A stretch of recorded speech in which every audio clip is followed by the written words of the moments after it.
I have a theory, and I've had a theory about offensive linemen forever. They're just guys. They're all interchangeable. How can Trent Williams be the best offensive lineman the game of football has ever seen, Ross? I don't even notice he's not playing. You said this last week, Steiny. I know you told me what to look for. I didn't even look like he was missing. And really, you could replace your whole thing with offensive linemen with the sports talk radio host. Sports talk radio. I have this theory that they're all just the same. They all just come on and just say, "I want Kyle Shanahan out. He should be fired." Sorry, Guru. He should be fired. That's all good, baby. Fire this guy, fire that guy. Even though we won the game, let's complain about the fact that people say Trent Williams is good. I told you the things to watch. You clearly didn't actually watch. That's fine. You changed. You thought you were gonna, but then you just watched the ball. I forget. You're right. That's You're right. Steiny. Secondly, they didn't utilize the left tackle as in the same way they normally utilize Trent, and they were able to give him more help than they normally would. Gotcha. Than they would normally have to. They had a good plan to protect and change since they didn't have Trent. But if your theory is Trent Williams has been the problem this whole time and now they'll be undefeated now that he's hurt, yeah, you're probably right. Well, I was, I think they're like 22-7 when Jimmy plays and he's not there. Some weird stat. It's an anomaly. All right, it's an anomaly, Ross. I'll give you that. Hey, Ross, I'm on record, and I came in this morning, Steiny and I arguing over the Niners defense. I know it's spectacular, but this is where I'm at, and you tell me what you think. Now, I've said it ad nauseum that Kyle Shanahan, his creativity's off the charts. I'm also the same guy that's ripping him for blowing 10-point leads and being too conservative.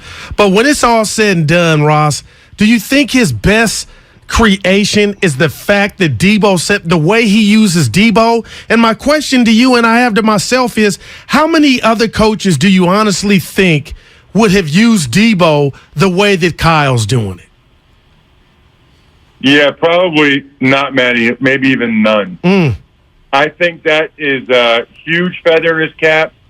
I think what he's done with Juszczyk is a huge feather in his cap. I think it's one of the reasons why the Niners have been successful is they utilize certain guys and certain formations that other teams really don't, and it makes it really hard for defenses to adjust to it because they're not used to it. I mean, a lot of times you see some of these teams when Juszczyk gets on the perimeter, and it's like the corners and the safeties have never tried to take on a fullback or know how to defeat a fullback's block in their life. Yep.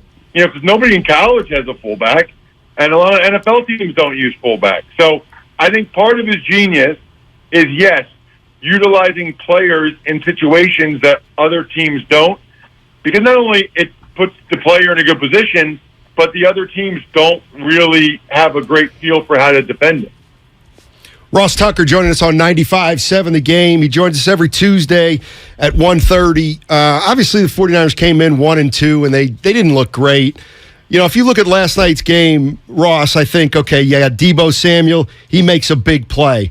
Bosa, absolutely incredible. Jimmy Garoppolo, mistake-free football. The defense dominant throughout, and then they get the play to seal the win. And I'm thinking, that's the textbook 49ers. That's the template right there. But here's what I ask myself. Is that game last night they played, how good is that team if they play that game, and how far can that team go if that's their game last night? That is their game. That is how they're going to have to win games. They're not going to be scoring in the 30s. They're going to score in the 20s. They need to score in the 20s, control the ball, not turn it over, and let their defense kill people and keep teams in the teens or less, like last night. That is the Niners formula. And in the NFC, they can go all the way. They can go all the way. There is no great – I don't think I'd feel that way if they were in the AFC. I don't think that they would beat, the Chiefs and the Bills that way. But in the NFC, certainly the Rams the Packers, and the Bucks all have warts. Right now, the team they need to worry about the most is probably Philadelphia. Right. I mean, the Eagles are – the Eagles have the best roster in the NFL, top to bottom, and they just have a scary good roster. But I do think the Niners could go far in the playoffs with that style, and who knows what they could happen in a one-game situation against the Eagles. I think it'd be a really good game. Ross, I watch a lot of TV. I watch all the games, and when I bring up number 97, Bosa, who I believe is the best defensive player in the game, and that's no shade at Parsons, Myles Garrett, Aaron Donald. You say what? Why don't I feel like Bosa's getting more love? I think he should. I think you're right. Now, listen, I think Micah Parsons is the best defensive player in the game. That guy is absurd. I don't think I've ever seen a guy consistently get pressure as quickly as he does. And maybe it's just because he runs a 4.3 and he's faster than Bosa. I mean, I think Micah Parsons is the closest thing I've seen to Lawrence Taylor in my life. Ross, I don't want to interrupt. I was a kid. Listen, I don't want to interrupt you. But your point about Bosa's well taken. I don't know, man. I mean, I feel like he got a lot of love last night. I feel like he gets a lot of love. I don't think I think it's a little bit tougher probably at the end with some of the double teams and chips he takes. The Cowboys move Parsons around more, which sometimes he drops in coverage, which hurts him, but he also, the Cowboys are able to put him in more advantageous positions, I feel like, with the way they move him around. You know what? I was just going to say something to you about Parsons, and I know he was a rookie last year, and he's phenomenal. But when you say LT, and I've heard that before, tell me if I'm being unfair. We're talking about a rookie, and we're talking about Bosa, who's got a few years in the league. But I go to that wild card game last year. Parsons didn't have a bad game, but Ross, he didn't jump off my screen. You know who jumped off my screen and was sacking Dak? Was 97. And that's why I just sit back. I'm not mad. I'm just like, man, when it comes to the best defender in the game, I'm hearing Parsons and Garrett and Donald, but just not enough Bosa. But I get where you're coming from. That's interesting. I'd have to go back. I don't remember the wild card game that much and how impactful, Bosa was versus Micah. I mean, we're probably splitting hairs here. They're both very, very good. I probably would still have Micah ahead of Bosa.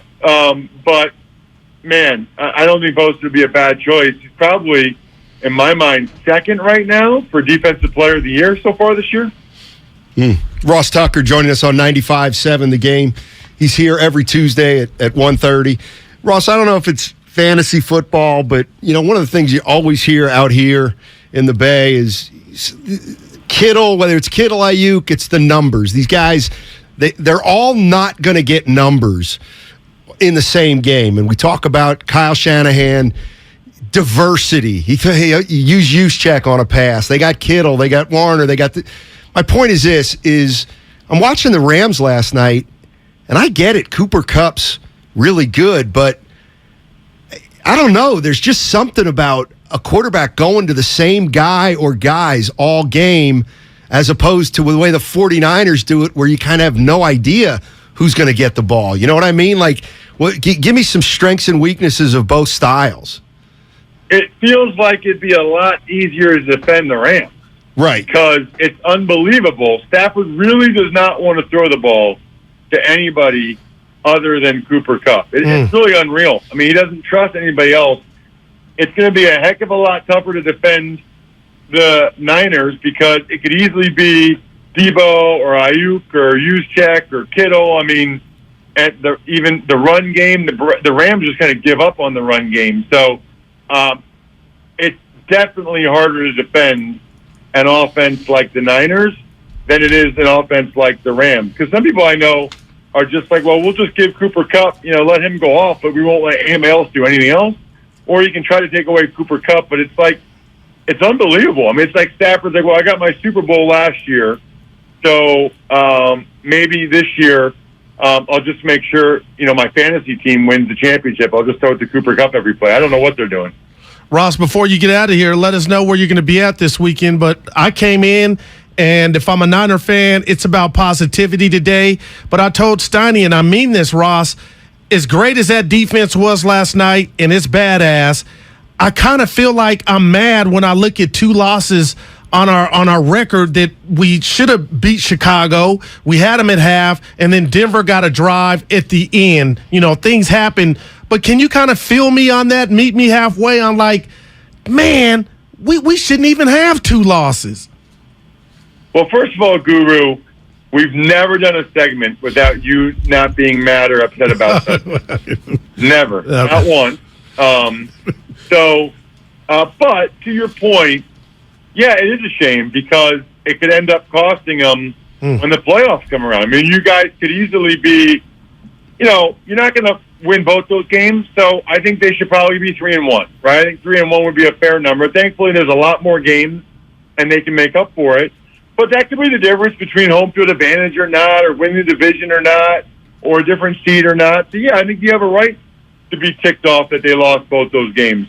You would like to have thought that they could win one of those, right? Like, you should probably win half of your close games, whereas the Niners are 0-2 this year in their close games. The other 2 games, they kind of walked away with it. Yeah. All right, man, where you at this weekend? Eastern Michigan at Western Michigan Saturday on TV, which is great because Western Michigan is where Bell's Brewery is, so that's where I'll be Thursday night. Nice. And then Sunday night, Westwood 1, Bengals at the Ravens. So I got doubleheader this weekend. Sweet. Yeah. Ross, I like to gamble. What happened to the MAC Conference Wednesday night games? I don't see them anywhere. I'm breaking out. They don't do that till like late October, early November, I think. Gotcha. Okay. All right, man. Have a great week. They should do it now. I'd watch it now. I don't know why they don't do it all year. All right, man. You're the best. See you guys. Ross Tucker.